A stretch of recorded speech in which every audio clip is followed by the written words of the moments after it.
if you're thinking about moving to Portugal for a better quality of life and leaving the United States for more affordable or even free healthcare, then this week's episode is for you. Today we'll be comparing the healthcare systems between the United States and Portugal. We'll explain everything about the Portuguese universal healthcare system and the private sector. This way you have a better idea of what to expect and how you can plan for your own health after moving here. We both have our experiences with the healthcare system here in Portugal. Eric had hip surgery, I gave birth to Nora, due with our second baby, so I'm gonna have that experience again. And I've also had my fair share of hospital visits in the States, usually through broken bones, through skateboarding, and all the other crazy activities I used to do. Make sure you stick around to the end because we're gonna share more about our personal experiences, what we think of the two systems, and the cost associated. So let's go.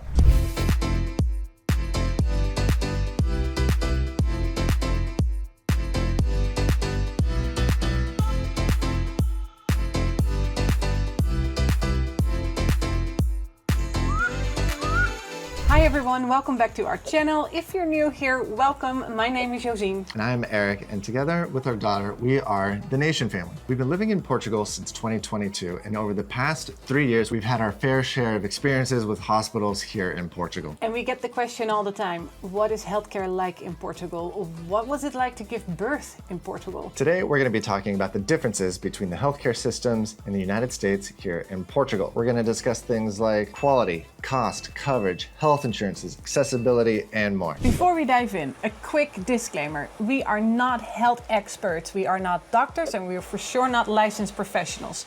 So this video is based upon our own research and our own experiences. If you need medical advice or advice on insurances, always consult a professional. First, let's get a good idea of these two systems and how they are different. In the United States, the healthcare system is primarily market-driven. It's built on the foundation of private insurance, with the majority of Americans relying on their employers to provide coverage. The core philosophy is that healthcare in the United States is a service that you purchase. It's a commodity, and access is largely determined by your ability to be able to afford insurance or treatment out of pocket. It is a profit-based industry, which means that incentives may not always be aligned with what's best for the patient. And this creates a whole host of issues. And in my opinion, it's one of the core problems with healthcare in the United States. If the healthcare industry and pharmaceuticals are driven by profit, then what's in it for them to actually come up with cures for diseases? And this can create a complex and often fragmented system where the quality can vary a lot dramatically depending on your financial situation and your insurance plan. Portugal, on the other hand, operates on a universal healthcare model. It's called Serviço Nacional de Saúde, or short SNS. That's how we're going to call it in the rest of this video. This is the public healthcare system. The philosophy here is that healthcare is a fundamental right to all citizens and legal residents inside the country, not a commodity. The system is primarily funded through general taxation, so everyone contributes, and in return everyone has access to essential medical care, either for free, because you're paying the taxes here of course, or for a very low cost. In general, that's why taxes are more expensive here, or cost more in Portugal and throughout the rest of Europe compared to the United States, but you get things like access to free quality education and healthcare. So this core difference in approach to healthcare is most visible in how each country handles insurance. In the US, health insurance is incredibly complex and expensive. And for most of the working population, it's tied to your job. When I lived in the United States, basically from when I was in high school till my early 30s, I was fortunate enough to always have a job with an employer who offered good quality benefits. It's not like that for a lot of people, but I was fortunate in that way. And so throughout most of my life in the United States, I had decent healthcare coverage through my employer. So I personally did not have a lot of issues, but it's not like that for everyone. I hear endless stories of people where their claims get denied or whatever. Yeah, so if you're unemployed, you have a few complicated options. You might qualify for Medicaid if your income is low enough. Or you could explore the Affordable Care Act, ACA Marketplace, which is still expensive with an average monthly cost for a silver plan over $500. A third and often pricey option is COBRA. This plan lets you keep your old employer's plan after you get laid off, but only for a limited time. However, it's it's still really expensive because you still have to pay the full premium plus administrative fees, and it can average over $700 per month. So if you're unemployed, this is a huge financial burden. Yeah. Now, in Portugal, the system is much more straightforward. As a legal resident, you are entitled to register with the SNS. You will receive an SNS number or número de utente, and this number gives you access to the public system. But as we said, it's very common here that people will also get private insurance to supplement the public sector healthcare. And you might be wondering why. If you have universal free healthcare, why would you need private insurance? Well, the private sector offers some key benefits. The biggest one is probably shorter waiting times for non-urgent appointments. Let me explain. With your SNS number, you get assigned to a Centro de Saúde, which is a public facility in your neighborhood, which you have to go to when you want to see a general doctor, for example. I've been to the one that we got assigned to us in Lisbon, and it was pretty bad. What was bad about it? Yeah, so I went in there. You have to draw a number, like anywhere in Portugal, you draw your number. Portugal, they love their ticket systems. Yes. You sit down in the waiting room until your number gets called. But when I sat down, I noticed that there were at least 20 other numbers before mine. So I had to wait. Sure, fine. I waited for like 30 minutes and no new numbers were called. So with that in mind, I felt like this whole room, the waiting room was full with people cramped. So it's like, this is gonna take way too much time and I have to get back to work. And my insurance is covering private care as well. So I decided to leave and go to a private facility. Yeah, and the reason she went to the Centro de Saúde is because we wanted to try out both systems. Yeah. We already had private health insurance, so usually we just go to private hospitals and facilities because the wait times are not long. You know, at the longest, I think I've waited half an hour. But we wanted to obviously try both systems so we have experience, and we tried, and the wait time was just so long. Yeah. Now, granted, we haven't had any like emergency ER visits yet, knock on wood, hopefully we don't. But in the case where you have an emergency, that's when you would want to go to a public hospital, to the emergency room. But in the case where you just have an appointment, yeah, it's better just to go to a private facility if you can, if you're fortunate enough to be able to afford private insurance, which it's not expensive, because then you get in right away. Another key benefit for having insurance with private coverage is that you have a wider variety of doctors and specialists that you can choose from or facilities to go to. And the coverage might be broader, so you could be covered for dental care, for example. Yeah, that way you're not limited to just the public facilities in your area for specialists. Yeah. And the good news when comparing the private and public sector is that the quality of services is often the same. A lot of the physicians and doctors that work in private hospitals also work in the public sector, so you don't have to worry that you're getting a lesser quality care when you're getting to public, because depending on the public hospital that you go to, sometimes it can even be better, or they have better and a more advanced equipment. So either one you choose, you know that you're gonna get great quality care. All right, now that you have an idea about how these systems work and function, now let's talk about the cost, because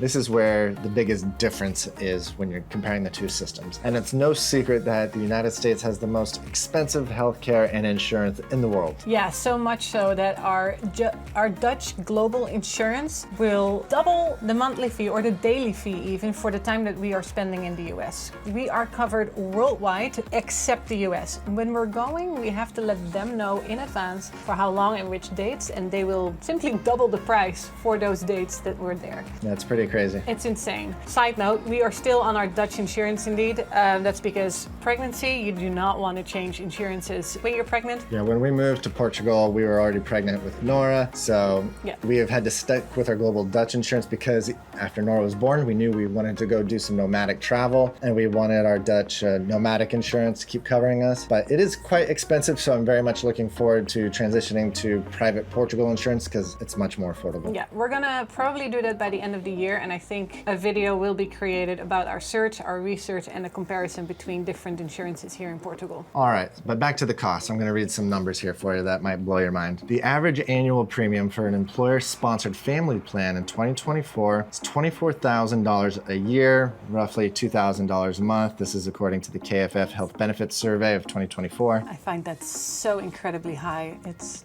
Wild. And the average monthly premium for the ACA Marketplace, the Affordable Care Act, healthcare.gov, those plans for a single adult around 40 years old is going to be around $456 a month. A family of 4, you can expect around $1,800 to $2,200 a month, depending on your location and income. And then for deductibles, we're talking $5,000 to $9,000 per person. And here's something a lot of people outside the US don't believe, which is mind-blowing, that medical bankruptcy is actually a real thing in the US. In fact, it's the #1 reason for personal bankruptcy in the US. It affects over 500,000 families each year. And get this, most of them actually had insurance. They just couldn't afford the deductibles, denied claims, and out-of-network bills. Imagine having major surgery, surviving it, and then just losing your home because you couldn't afford the bills. That is a uniquely American problem. In Portugal, this literally doesn't happen. You get care first, and then you don't get buried under debt for the rest of your life. So now let's talk about the cost in Portugal. A visit to a public hospital here in Portugal, like an emergency department, is mostly free. You might have to pay for an administration fee, like 5 to 10 euros. And even with Portuguese private insurance, your monthly co-pays to go see a general practitioner are really cheap. We're talking 10, 20 euros. All right, I'll give you an example of a cost of some medical service that I had. A couple years ago, I had to get hip surgery. This was arthroscopic surgery, outpatient, kind of in and out, one-day thing. I didn't stay the night, and I chose a private hospital because we have private insurance, and I go to CUF Hospital, which is one of the bigger ones here, and it's just a nice hospital. I like it. I was seeing a specialist, an orthopedic surgeon, who was a great doctor, and his level of English was really proficient. So that's the way I chose. And with our Dutch insurance, unfortunately, they did not pay for it up front. We were getting reimbursed for this, but the out-of-pocket expense for this surgery was around 11,000 euros. Now, I'm not sure exactly how much that would cost in the States, but a brief research on Google told me it would cost around 30 to 50K if you were to pay for that cash. My instinct tells me it would cost more like, I don't know, 60 or 100 grand. Who knows? Anyways, yeah, and they reimbursed us the same week after. So that's just an example of how much an out-of-pocket surgery like that would cost here in Portugal. Now, just to give you an idea about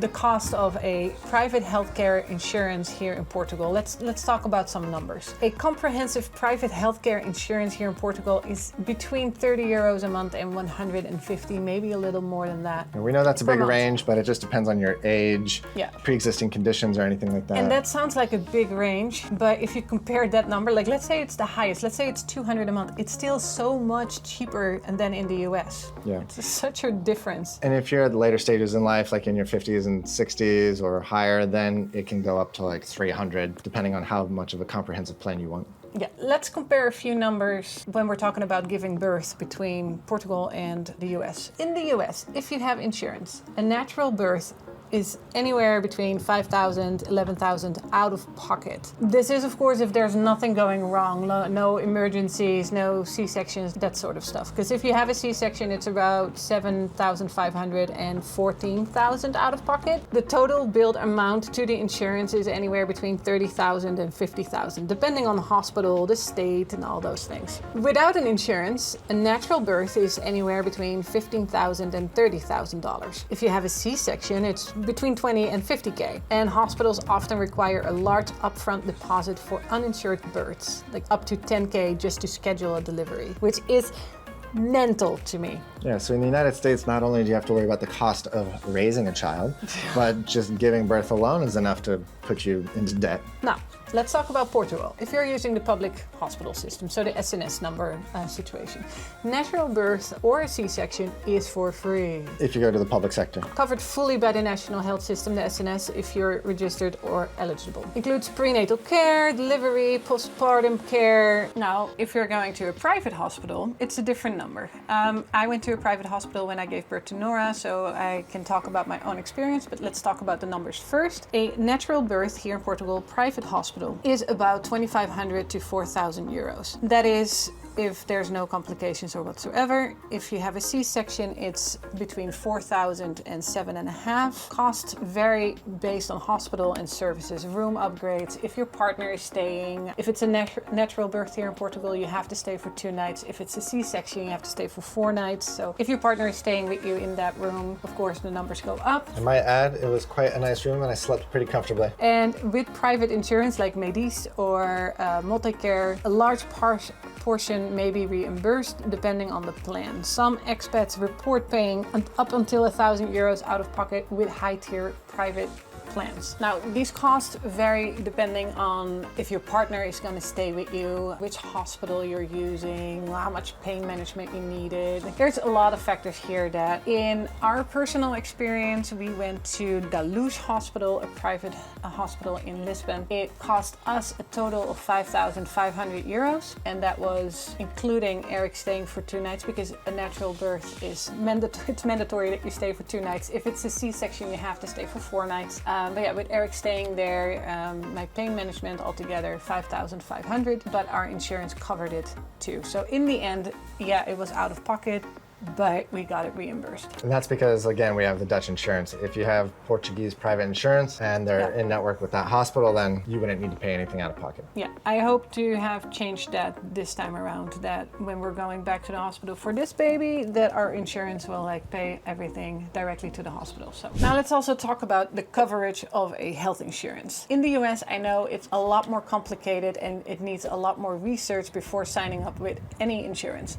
When we started traveling together, and at a certain point he was going to move onto my Dutch global travel insurance just for the fact that it was much cheaper. You did so much research. You had so many questions for the insurance. Like, is this covered? Is that covered? And I was like, why are you even asking this? Of course that's covered. Like, what are you talking about? Yeah, I was like, does it cover cancer? What if I get brain cancer? Does it cover that? Of course. I didn't believe her, to the fact where I even called the insurance company and had them explain it to me like I'm 5. So you're saying if I do this, this, and this, you're gonna cover that. And they're like, yeah. My American mind was blown. I was like, wow, that's amazing. My monthly fee was half of what you were paying for your American insurance at that time. Yeah. So that's why you weren't trusting it.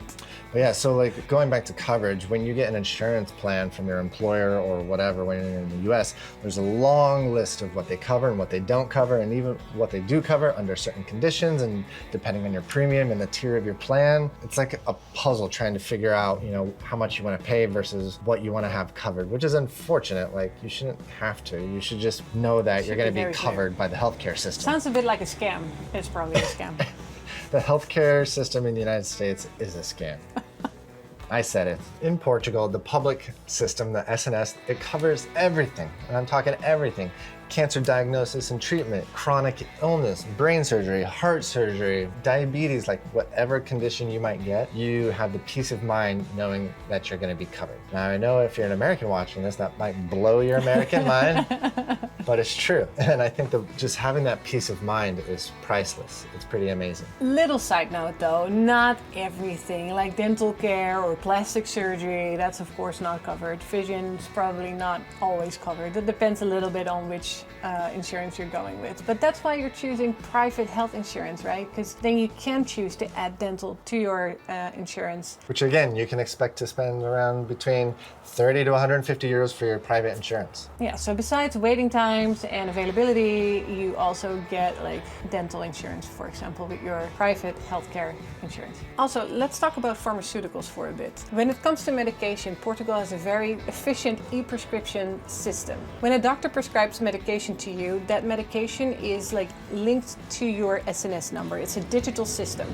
So you can go to any pharmacy, give your SNS number, and they know which medication is prescribed to you, and they will probably have that available to you right away. If it's not available right away, they can order it for you and you can pick it up in 1 or 2 working days. It's not that big of a deal. Now, I know the cost of pharmaceutical medications in the US is one of the hugest costs for consumers in their medical care each month. In Portugal, the costs are really minimal. A lot of the times they are partially or fully subsidized. So this is a huge relief from the complex and pricey medications that you have in the States. Besides the price differences, there's another difference that I want to mention here. I know that in the Netherlands, but also in the States, you can get pain medication in supermarkets, like ibuprofen. I'm talking about light stuff. It's very convenient. Yeah, very convenient. Here, that's not it. You have to go to a pharmacy to get ibuprofen. It's over the counter. You don't need a prescription for it, but you have to go there and ask for it. It's pretty annoying. Yeah, it's pretty annoying that you have to go to a special location to get ibuprofen. Or paracetamol. Yeah. general small stuff. It's a small difference, but it is a difference that I wanted to have mentioned. All right, now let's talk about accessibility and wait times, because in the US, accessibility can be limited depending on your insurance plan. You have to worry about if you're out of network or in network and the complications of that. The hospital or doctor that you might prefer to go to might be out of network with your insurance plan, which sucks because then you have to pay extra money. And if you want to go see a specialist, you will often have to go to your doctor first to get a referral, which just makes extra time and extra money. Here, if I want to go see an orthopedic surgeon at private hospital, KOOF, for example, like I did with my hip, I can just go on their website or call them and make an appointment. I don't have to go through a GP first, which is amazing. Yeah, well, here in Portugal, there's also waiting times, of course. If it's not urgent, if, as said, Centro de Saúde, and you just go there, show up, draw a number, there is waiting times. So it's not like, oh, everything is fast here. And that's because that's, like we said earlier, if you go to the public sector, yes, there's general longer wait times, and that's one of the primary reasons to get private insurance here is so you can not have to worry about those long wait times and you get seen faster. In general, when we go to KOOF Hospital or Hospital de Luche, I think the longest we've ever waited maybe was like 30 minutes, so it's not too bad. And I think that also has something to do with that we don't really work during normal hours, so we usually go to the hospital in the morning or in the early afternoon when most people are at work, which also... Yeah, and of course, if you go as early as possible, you might just be the first that they see in the day, so there is no waiting time, there's no one else. Also, another thing about accessibility is the language barrier, because a lot of expats and immigrants that move here may not speak Portuguese right away. Actually, they probably don't, unless they're coming from Brazil or another Portuguese-speaking country. And often it's going to take you a while to get fluent in Portuguese, and when you're seeing a doctor, there's lots of technical and medical language being thrown around, so it is very, very useful to go to a hospital where they have more English-speaking nurses and doctors, and that's also another primary reason why lots of expats will opt for private insurance. Yeah. And it's not, just adding to this, it's not that a public hospital or public services don't speak English. They can. Especially if you're in the bigger cities like Porto, Coimbra, or Lisbon. Yeah, you will meet doctors that speak English. Don't worry about that part. But for example, even during our time in Deluge, when I gave birth to Nora, there were nurses that didn't speak English. The doctors speak English, but I had a couple of nurses that didn't. Now let's talk about the quality of healthcare in both countries, because both countries have a strong reputation. The US has some of the most advanced medical centers in the world. However, Portugal ranks consistently well in terms of ranking on a global scale. Yeah, according to the World Health Organization, the WHO, Portugal ranks among the top 12 globally in terms of quality and access, while the United States comes in significantly lower at number 37. And while the US spends more per capita in healthcare, Portugal consistently ranks higher in key health metrics like life expectancy and infant mortality rate. And this just kind of goes to show you that when you have a universal medical healthcare system, that the results are much better. All right, so that means that the United States is spending a lot of money, a lot more money than the average country on their healthcare. More money per capita on healthcare. Per capita. They have some of the most advanced healthcare centers in the world, yet the people of the United States still need to pay a lot of money to use that. And out of treatment, and out of pocket cost. Yeah, it's backwards. That's when you have a private for-profit healthcare system. Yeah. I can't wrap my head around this one. It's insane. It's unfair. Now let's talk about technology and medical innovation. The US is one of the leading countries when it comes to innovation in medical technology, but Portugal is catching up quickly, especially in the private sector. There's also a strong digital health strategy here. You can easily set video calls with your doctor or the hospitals and specialists, and also the e-prescriptions. Yeah, it's all in an app. Like if you use the public system, for example, you have the SNS app, My SNS it's called, I think. And in that app, you can book the calls with your doctors. You can see the prescribed medication that is... Have you used the SNS app? I have, actually, yes. The medication during my pregnancy is in there. I haven't used it yet. You also get paperwork from your doctor with the prescribed medicine too, so you can also just show the paperwork. But the app is pretty useful. Nora's in there as well. Yeah, I like it. Now, all that being said, tech adoption can vary depending on the hospitals you go to or if you're in more rural areas, but I know that's also the same for the United States. But the overall trajectory of Portugal in technology and innovation in the medical sector is rising, so that is good. All right, let's talk about logistics. What is it actually like to go to a doctor or a hospital in each country? Because sometimes it's the little things that have the biggest impact. Yeah, so for example, when you're in the US and you go to a GP doctor or specialist, whatever, often when you go there, make sure you show up early. You have to fill out a bunch of paperwork telling them about your condition or whatever, even though you've already been there before. You have to show them your insurance ID card. They check you in, you have to pay for it. And then sometimes you might even be signing a clause for then some unexpected billing shows up later. It's just like kind of a whole rigmarole. And let's not forget, sometimes you don't even know what it's gonna cost when you leave the clinic or the hospital. Like the bill can arrive weeks later. Yeah, because sometimes your insurance will deny your claim. So I remember leaving the hospital sometimes and being like, well, I hope my insurance is going to cover this, but yeah, you kind of never know. Yeah, that's strange to me. Now in Portugal, things are much more streamlined, at least in my experience when going to the private hospital of CUF or Hospital de Luz. Each hospital has their own app with all of your data. You can make appointments either by calling them, their customer service has been great, and also you can make appointments on the app, whether that's for a telemedicine appointment or getting routine vaccines for our daughter or whatever. And then when you go there for your appointment, there's a kiosk where you get a ticket. Portugal loves their ticket system. Yeah, it's super efficient. You just enter in your NIF number, which is kind of like your tax ID number, or your SNS number. They give you a ticket, and then within minutes, you're called up to the front desk, and then yeah, you wait for your appointment. And in our experience, it hasn't been too long. Yeah. Now, this is the private sector. I know if you go to the public hospital, it's going to be a bit different. The waiting times are going to be longer generally. Sure, but that's just the waiting times. The check-in is still the same. When I went to Centro de Saúde, it was simply what's your NIF number or your SNS number, and here's your ticket. We go to a private facility, like a hospital or another clinic. They need to have your NIF number, your insurance. Like they ask, do you have insurance? Like we always say, like, we have a private insurance, I'll pay up front for it. I think once we get private Portuguese insurance, it'll be much more streamlined because it'll be connected to the app. And it's already streamlined. I gotta say, it's already streamlined even with our Dutch insurance. It's just going to be better. Mm-hmm. Yeah. The prescription handling is also much better because, as said, it's either in the app or you get the paperwork and you just go to any pharmacy and they just know exactly what you need. Mm-hmm. It's digitalized and you know the bill up front. Like up till now, we've never been surprised with a bill weeks later. Like we know what we need to pay before we have the appointment. There's never a gray area or worrying if your insurance is going to get denied. It's all really straightforward.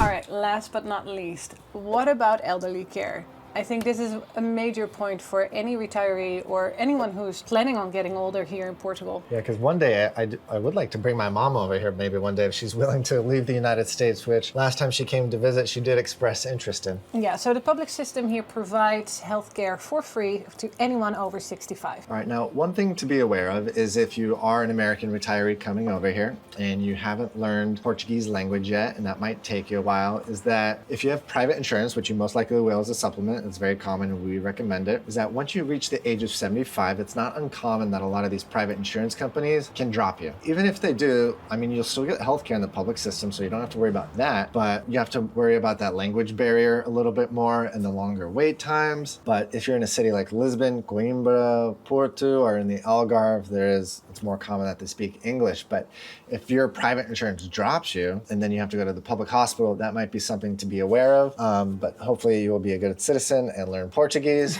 But I mean, there's also other insurance options out there. They're just going to be more expensive once you get to that phase in life. Yeah, so plan ahead. If you are planning to retire here in Portugal, start with the language already, or do some research on like which healthcare facilities do you prefer and see if they speak English. Like call them up and ask. I think there are private insurance companies out there that will keep you after that age. It'll just get more expensive. So just make sure you do your own research and plan for that once you get into older age if you want to grow old here in Portugal. So to wrap things up, the core difference between these two healthcare systems is ideology and foundational principles. On one hand, you have the US, which is for-profit, market-driven, private sector based on maximizing revenue. It can be hard to tell if your doctor is prescribing you a brand of medicine because they actually believe it's in your best interest, or if they're partnered with a pharmaceutical company and receiving kickback. And on the other hand, then you have Portugal, where they believe healthcare is a fundamental right to all citizens, making it more accessible and affordable for all. And for us, the combo of private and public healthcare here in Portugal is giving us the best of both worlds. We get free healthcare in case of an emergency,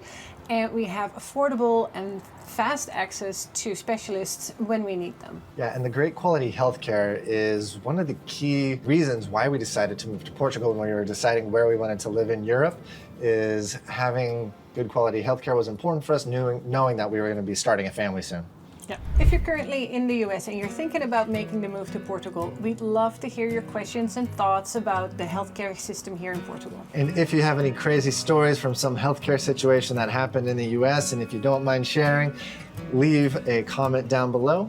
Yeah, and as always, if this video was helpful to you, please like the video and subscribe to our channel. It really helps us grow the channel, but also you get more insights about life in Portugal and our experiences as a family here.